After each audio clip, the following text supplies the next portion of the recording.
From the Toronto Star, I'm Adrian Cheung, and this matters.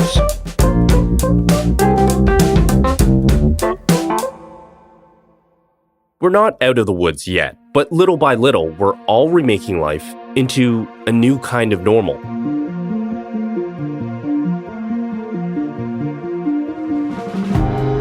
We have the right framework for reopening our economy. We have the guidelines to protect workers, and we're going to get Ontario working again as quickly and safely as possible. Ontario is joining a few other provinces in Canada in reopening some businesses. As of today, retail stores with roadside entrances are open for curbside pickups. And that's good news for thousands of people who need to start working again and to kickstart an economy that's being devastated. But anyone who's returning to a workplace that isn't home is definitely asking themselves one big question. Is it safe? And if it isn't, what can you do about it? Outside of the Toronto South Detention Centre, where a correctional officer has just tested positive for the coronavirus. 5 TTC bus drivers at the Wilson Garage and 33 at the Queensway facility walked off the job after expressing concern that they weren't protected while at work. Some prison guards and TTC bus drivers filed formal work refusals as some say they don't feel safe. Co-workers on the front line have tested positive for COVID-19. Today, we're talking to the Toronto Star's Work and Wealth reporter, Sara Mojtehedzadeh. Sara has been reporting on working conditions during the pandemic. She has a new podcast coming out on May 19th called Hustled. It's about Foodora, which, by the way, is shutting down their business in Canada today. But on a larger scale, the podcast is about the deep-seated problems of the gig economy. You'll get a sneak peek, or I guess a sneak listen, to Hustled with a trailer right after this interview. But first, we're talking about work refusals and what you should know, what your rights are if you're headed back to work. Sara, nice to talk to you again. Nice to talk to you too. More people returned to work this past weekend, and starting this week too, retail stores are opening back up.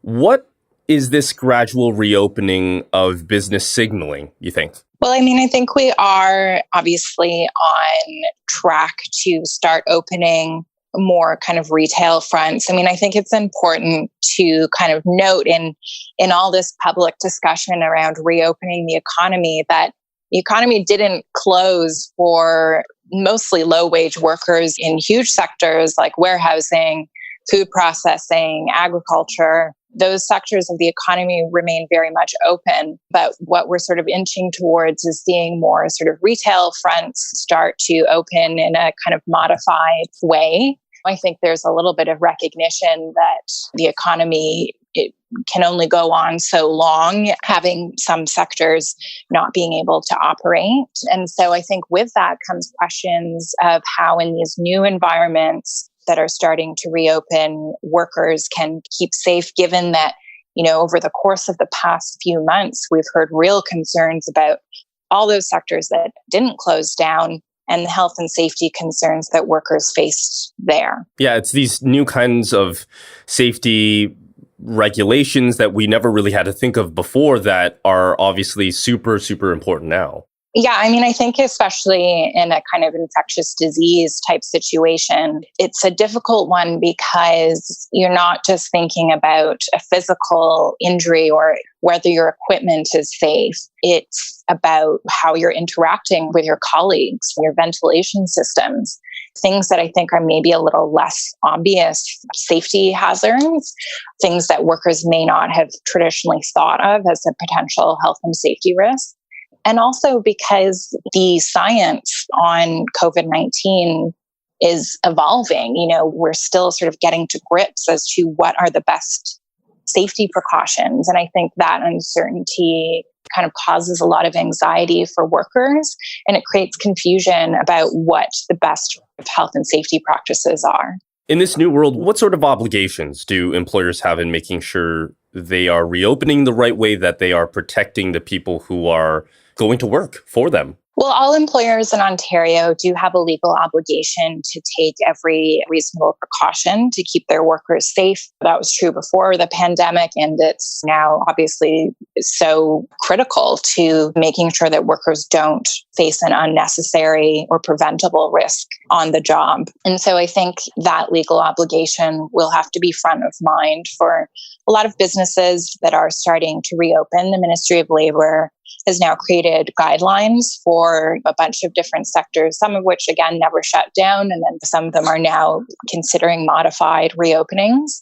Those guidelines are there. I think there's still concern from some quarters that the recommendations are not strong enough. What we've really learned from the SARS crisis and what the commission that looked into the SARS crisis found was that it's so important for employers and the government to be operating on this precautionary principle that says, in the absence of complete information or even in the face of scientific uncertainty, you need to take the maximum possible precautions.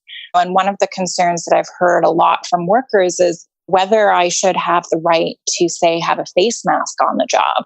And the official guidelines say in most circumstances it's not actually necessary, but a lot of workers want them. It's a form of reassurance, I think, that their safety is being taken seriously, and it's a precaution that they want to see implemented, especially as we're waiting for more research to come in on the possibility of, airborne transmission, which the evidence is not conclusive in any way yet, but we're still sort of interrogating that idea. And so that's one area where I think workers feel a little bit exposed right now, and particularly in the healthcare sector, that those concerns are really acute.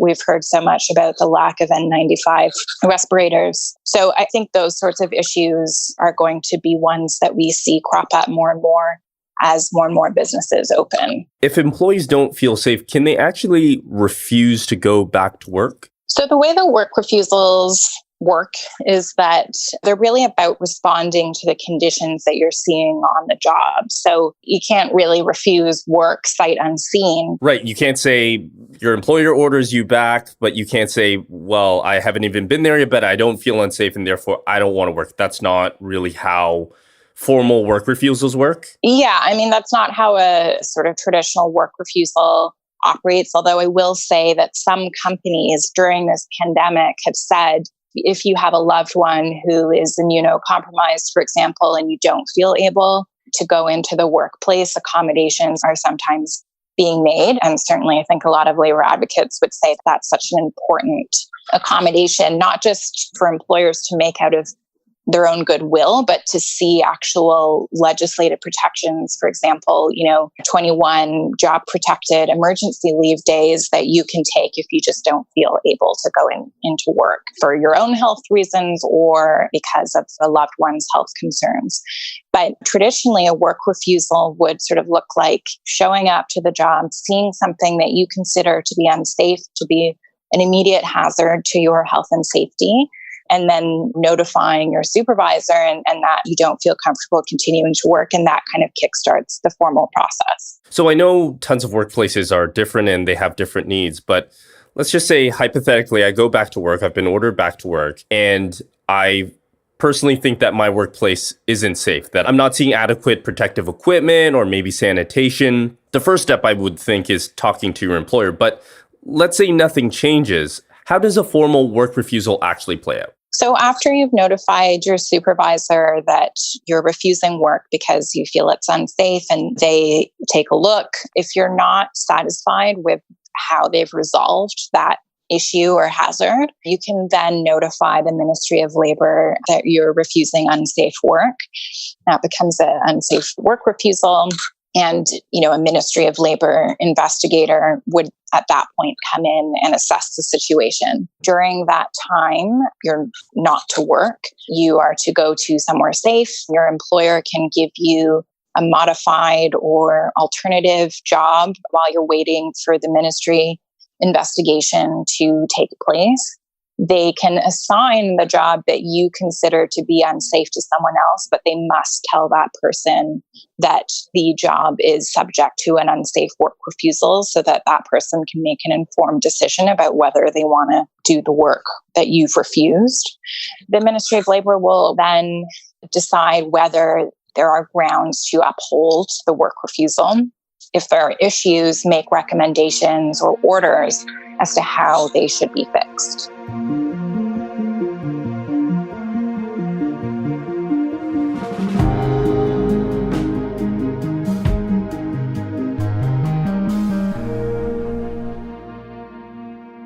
You've also been reporting on how there have been many more work refusals that have been filed since the pandemic began, right? Compared to normal times, I guess? Yeah, so we've seen a huge spike in work refusals since the start of the pandemic. I mean, I think it's important to emphasize the sort of weight of a work refusal. It's, essentially a worker going on a mini strike that they feel so strongly that a particular job is so hazardous that they're going to stop working. And, it's illegal to face reprisal for that. But of course, especially in a time of economic sort of uncertainty, it's a scary prospect to say no to your employer. It's a serious sort of route to take. Prior to the pandemic sort of really hitting Ontario, we were seeing around 4 on average work refusals a week in Ontario. So pretty low numbers. By the height of the crisis, we were seeing up to 83 work refusals a week, a significant jump in the number of people who felt very unsafe on the job. And, as I was sort of reporting this, I started noticing that in a number of sort of ad hoc cases, the work refusals weren't being upheld by the Ministry of Labour or weren't being deemed to have met the Ministry of Labour's criteria.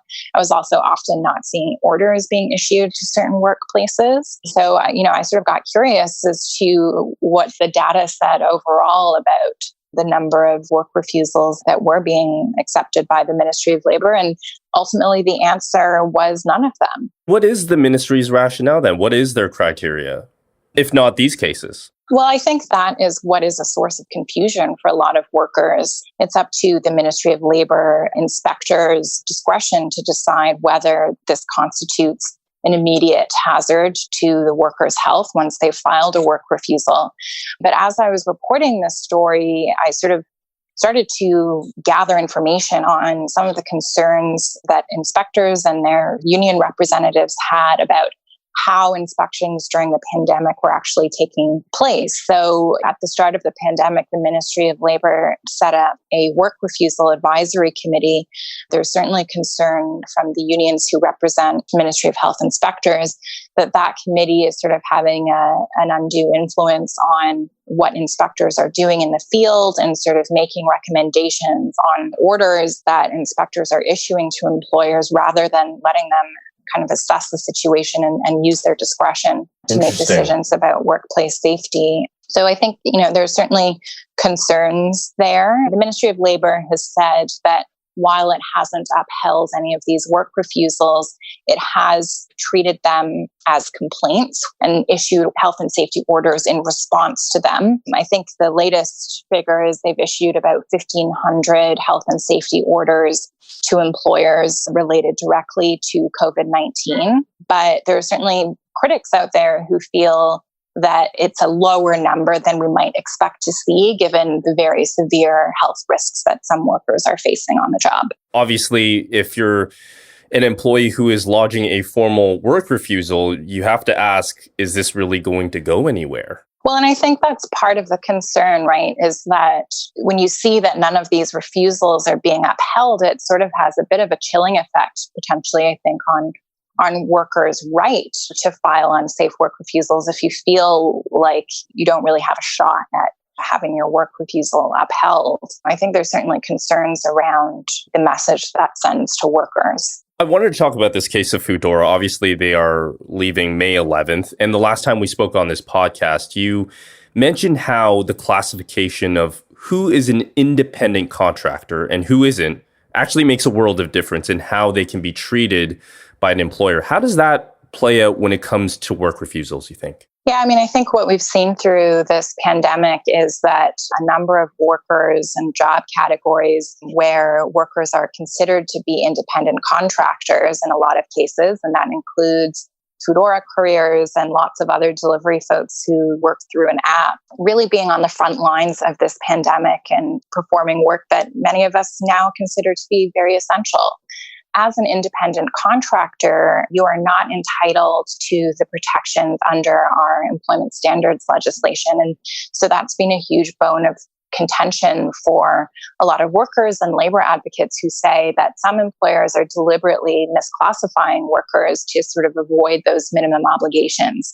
When it comes to health and safety for independent contractors, which obviously, again, is now really in the limelight because of the pandemic and the kind of frontline role that a lot of these workers are playing, health and safety legislation is actually more expansive than our employment legislation. So generally, it will be interpreted in a more expansive way to offer the same protections to refuse unsafe work or to have a safe workplace, not just to employees, but to independent contractors as well. So that being said, I think being classified as an independent contractor like a Foodora courier presents issues. It presents some ambiguity because if you think about filing a formal work refusal in a workplace, you have structure there as an employee. You know, you have a supervisor, you might have a union rep, all those parties that would be involved in a kind of traditional work refusal.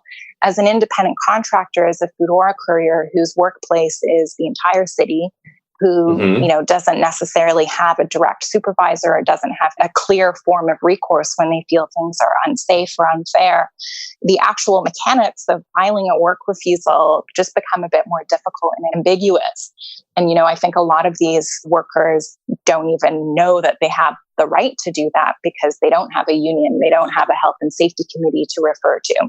I spent the past year kind of reporting on Foodora couriers and putting together a documentary series that's sort of delving into the gig economy and the way that workers are treated in this sort of expanding part of our world and our economy. Especially during the pandemic, I certainly heard from couriers that there were significant concerns about their health and safety. We never got any kind of pay raise or danger pay or anything like that during the pandemic. We were still making the same shitty rates that we were before.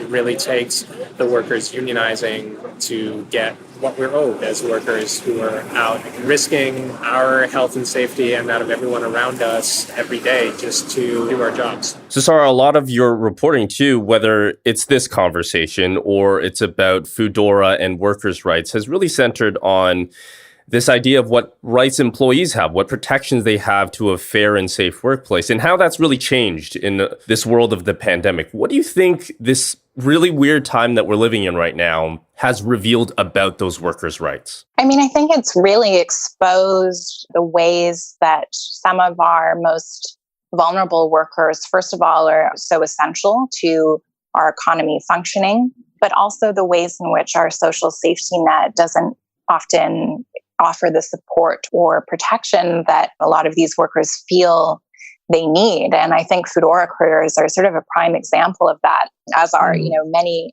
workers in the gig economy working through various apps. And that's because they're not included in our traditional kind of forms of protection, whether it be, employment insurance or our basic employment standards. And so during the pandemic, we started to see concerns come out from workers who either lost their job or didn't feel safe going to work, not being able to apply for some of the programs that are meant to be there for folks who do lose work. And that initially included CURB, the emergency benefit. Gig workers initially didn't really meet the eligibility requirements for that. And actually the union that was hoping to represent Foodora couriers sort of led the charge to argue for its expansion. But, I think the pandemic has really exposed the ways that our kind of traditional setup doesn't necessarily fit for some of these more precarious forms of work. The gig economy, as we have talked about before.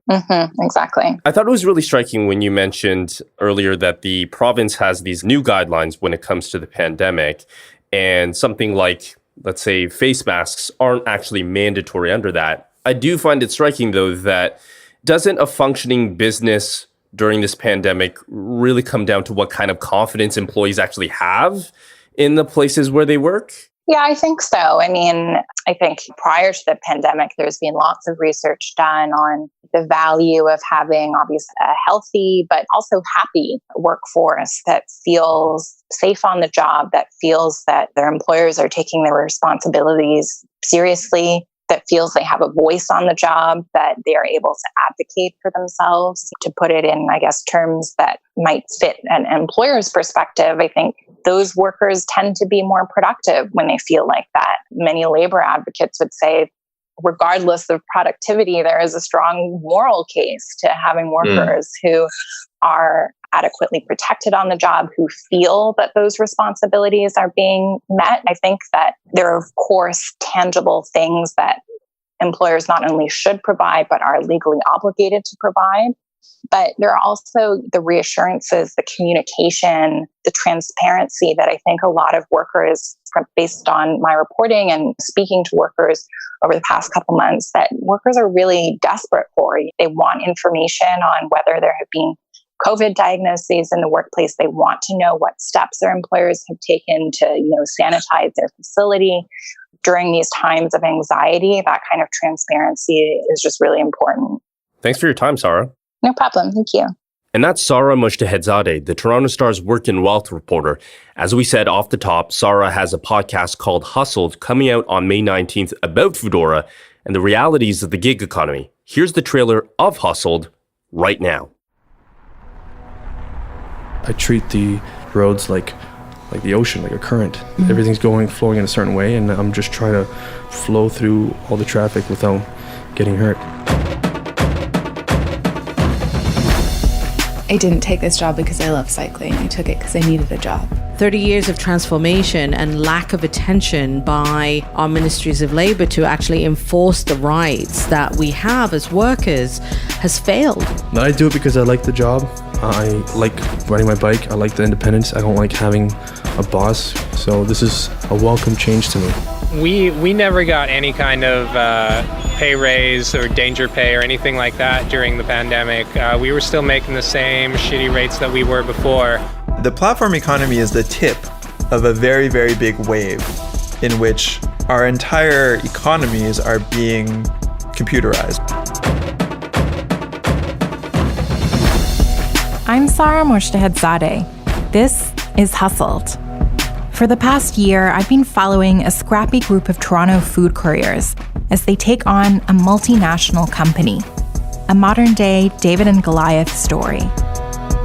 They're on the front lines of the gig economy at a time when smartphones have made ride-sharing, room renting, and ordering a meal to your doorstep easier than ever. Now, food couriers are challenging this powerful business model amid a pandemic that's transformed them from invisible workers into essential ones. But what does it mean when your boss is an app? What do we want? Workers' rights! When do we want them? Yesterday! What do we want? Join me as we take you behind the scenes of a precedent-setting battle over the future of work in Canada. When do we want them?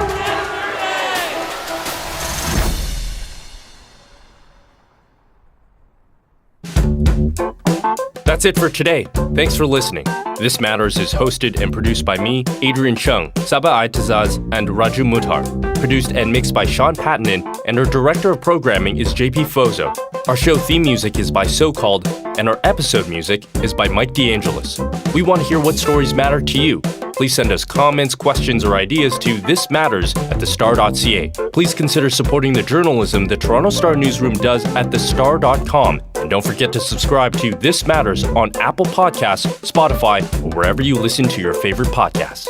Let's talk soon.